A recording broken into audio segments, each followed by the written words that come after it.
అదితి అదితి అదిగో మాటలోనే వచ్చాడు నా గౌతమ్.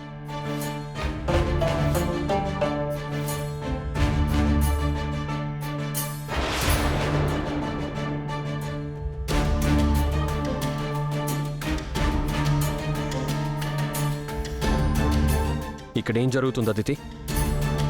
నా పెళ్లి చూపులు గౌతమ్. నేనెంత చెప్పినా వినకుండా మామ్ డాడ్ అరేంజ్ చేశారు. నువ్వెందుకు వచ్చావు ఇక్కడికి? అదితి కోసం వచ్చాను ఆంటీ. నా కోసం గౌతమ్ రాడు అన్నావు, చూడు పరిగెత్తుకుంటూ వచ్చాడు. మర్యాదగా ఇక్కడి నుంచి పో. అంకుల్, అదితి నాతో తీసుకెళ్ళాలి అంకుల్. అదితి త్వరగా రా. రేయ్ ఆగరా, నా చెల్లెల్ని ఎక్కడికి తీసుకెళ్తున్నావురా? అది హాస్పిటల్కి నందు. తను పాయిజన్ తీసుకుంది, వెంటనే ట్రీట్మెంట్ చేయాలి. లేదంటే తన ప్రాణానికి ప్రమాదం. రా వెళ్దాం. ఆగు, నీ మనసులో నేను లేను అని మామ్ డాడ్ అన్నయ్య అన్నారు.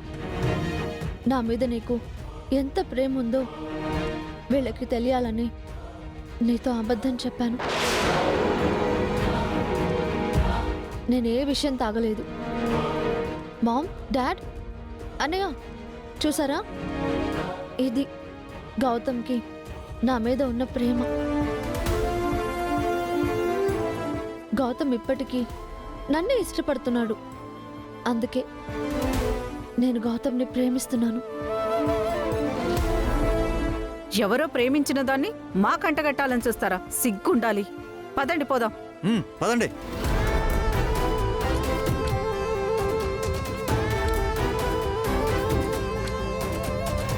థ్యాంక్ యూ గౌతమ్, టైంకి వచ్చి నన్ను సేవ్ చేశావు. Love you.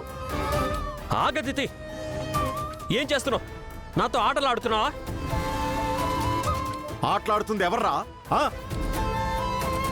ఒక పక్క నా కూతుర్ని ప్రేమిస్తున్నానని చెప్పి ఇంకొక అమ్మాయిని ఇష్టపడి తల్లిని కూడా చేసుకొని తీసుకొచ్చావు.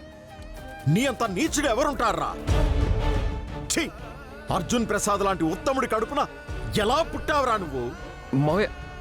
ఏంట్రా మామయ్య? నీ జీవితం ఏంటో నువ్వు చూసుకున్నావు కదా, అలాగే నా కూతురికి మంచి జీవితం ఇద్దామనుకుంటే మధ్యలో వచ్చి చెడగొట్టావు కదరా. సారీ మావయ్య, నాకు ఇక్కడ ఏం జరుగుతుందో నిజంగా నాకు తెలీదు. నీకంతా తెలుసురా, కావాలనే వచ్చి ఆటలాడుతున్నావు. లేదు మావయ్య. నీలాంటి వాడిని అసలు ఏం చేసినా పాపం లేదురా. పోరా బయటికి. మావయ్య దయచేసి నన్ను అపార్థం చేసుకోకండి. మావయ్య, అదితి ప్రమాదంలో ఉందని తెలిసే వచ్చాను. అదితి గొంతు కోసి ఇంకా ప్రమాదంలో ఉంది అంటావేంట్రా?